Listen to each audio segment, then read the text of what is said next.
Hello friends, आज मैं आपको बताऊंगी कि कल्पेबल होमोसाइड और मर्डर का जो प्रोविजन है क्यों बनाया गया। बहुत सारी यूट्यूब पे वीडियो हैं कि कल्पेबल होमोसाइड और मर्डर में क्या डिफरेंस है, लेकिन ये प्रोविजन क्यों बनाया गया, कि इतना कंफ्यूजनल जो है ये प्रोविजन क्यों बनाया गया, क्योंकि जिससे किसी अपराधी को जिस पे मर्डर का चार्ज लगाए है उससे बचाने के लिए। क्योंकि जो कल्पेबल होमोसाइड का जो पनिशमेंट है वो पनिशमेंट जो है मर्डर के पनिशमेंट से कम है। इट मीन्स कि मर्डर का जो पनिशमेंट है वो है मृत्यु, यानी कि डेथ सेंटेंस एंड जो है आजीवन कारावास, लाइफ इम्प्रिजमेंट।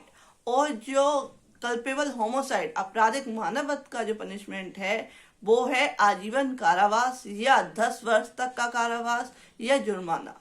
तो इसमें जो इतना डिफरेंस है, तो किसी अपराधी को बचाने के लिए उसको अगर मर्डर का चार्ज लगना है तो उस व्यक्ति को बचाने के लिए कि उसको जो है सजा उसकी कम हो जाए, उसको अगर जो है मृत्यु दंडादेश देना है तो वह उससे बच जाए, अगर उसे आजीवन कारावास देना है, लाइफ इम्प्रिजमेंट देना है, तो उस व्यक्ति को जो है 10 साल तक की सजा हो जाए। तो इस सजा से बचाने के लिए जो है इतना ज्यादा कंफ्यूजनल जो है प्रोविजन बनाया गया कि जो किसी का आप अगर किसी की डेथ कर देते हैं तो वो कल्पेबल होमोसाइड है कि वे मर्डर है। तो इस कंफ्यूजनल जो प्रोविजन है इसको समझने के लिए बहुत सारी यूट्यूब पे वीडियो है। तो जो एक नॉर्मल अगर इसका अंतर डिफरेंस समझे तो सबसे पहला डिफरेंस ये है कि जो कल्पेबल होमोसाइड है कोई ऐसा एक्ट करना जिससे कि उस व्यक्ति की मृत्यु होना संभाव्य है, कि लगता है कि अगर वह ऐसा कार्य करेगा तो किसी व्यक्ति की मृत्यु हो सकती है, तो और अगर वह हो जाती है तो वो कल्पेबल होमोसाइड होगा।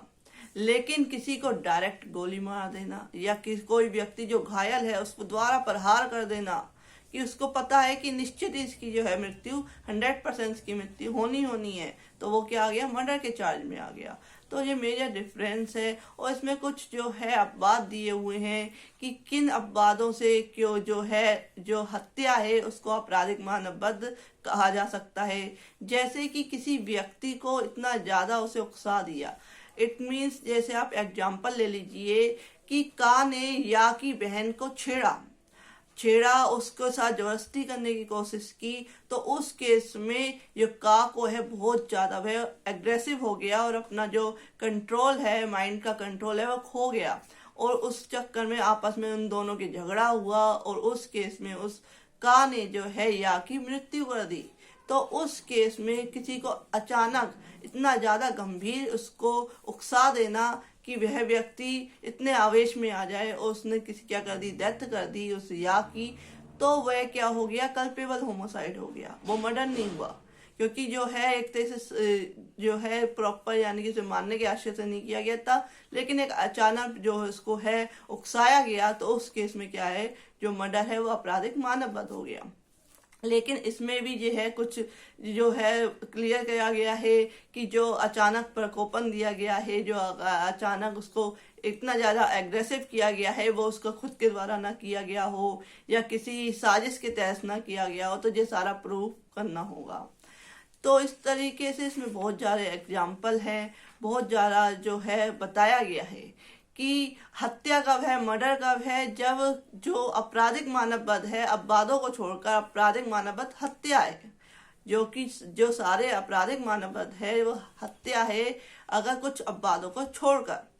तो किसी व्यक्ति की मृत्यु कारित होना, वह जानता है कि इस एक्ट से मृत्यु कारित होगी, तो वो क्या हो गया, मर्डर हो गया। और ये है कि वह 100% नहीं जानता कि जो वह कार्य कर रहा है उससे होगी कि नहीं होगी। इट मीन्स कि अगर आपराधिक मानववध है, कल्पेबल होमोसाइड है, तो उस केस में व्यक्ति ने क्या एक साजिश रची, जिससे कि ये एक जो का है वह पीछे जो छुपा हुआ है, खा जो है झाड़ियों के पीछे छुपा हुआ है। तो जो गा है वह ये नहीं जानता कि खा जो है झाड़ियों के पीछे छुपा हुआ है। का जो है गा को प्रेरित करता है, यानी कि उसका अवेटमेंट करता है, दुष्प्रेरित करता है कि वह गोली चलाए झाड़ियों के पीछे किसी हिरन को मारने के लिए, या उस पर गोली चलाए, और वह खा को मारने के लिए गा से क्या है, गोली चलवाता है। तो गा हो सकता है कि वह किसी भी अपराध का दोषी ना हो, लेकिन जो का है वह क्या है, वह आपराधिक मानव वध का दोषी है। इट मीन्स कि कोई साजिश रच के किसी को ऐसा मारना कल्पेबल होमोसाइड के अंतर्गत आ जाता है। किसी को डायरेक्ट मार देना जो कि 100% चांस है कि वो व्यक्ति मर ही जाएगा, तो वो क्या आता है, मर्डर की श्रेणी में आ जाता है। तो ये मेजर डिफरेंस है। लेकिन इसे बनाने का जो उद्देश्य मैंने आपको बताया कि उद्देश्य यही है कि सजा को कम कर देना, जो आजीवन कारावास की सजा है उसको 10 वर्ष में कन्वर्ट कर देना या और कम कर देना। 10 वर्ष से कम तो नहीं कर सकते, लेकिन ये है कि 20 साल, 15 साल या 10 साल से कम नहीं कर सकते। तो कल्पेबल होमोसाइड में जो है 10 साल से कम नहीं कर सकते सजा, तो उससे बचाने के लिए मर्डर में यह है कि आजीवन कारावास मिलना ही मिलना है, और कोई सजा है ही नहीं, आजीवन कारावास या मृत्यु दंड। तो इन चीजों का डिफरेंस ये बताया गया है। तो किसी अपराधी को बचाने के लिए ये दोनों सेक्शन जो कि है बहुत ज्यादा, अगर किसी ने मर्डर कर दिया है किसी व्यक्ति का, तो उसे कल्पेबल होमोसाइड में जो कन्वर्ट करना और उस व्यक्ति की सजा को कम करा देना, तो ये सारा कॉन्सेप्ट है। डिटेल में मैं एक और वीडियो बनाऊंगी जिसमें मैं डिटेल में बताऊंगी कि जो बुक्स की लैंग्वेज है उसमें क्या लिखा गया है और क्या डिफरेंस बताया गया है, क्या जो है अपवाद दिए गए हैं उसमें क्या बताया गया है। तो इस तरीके से कल्पेबल होमोसाइड का हत्या नहीं है या कल्पेबल होमोसाइड का हत्या है, इसके बारे में नेक्स्ट वीडियो में आपको और ज्यादा क्लियर करूंगी। If you like my video please like share and subscribe my channel please. Thank you for watching this video.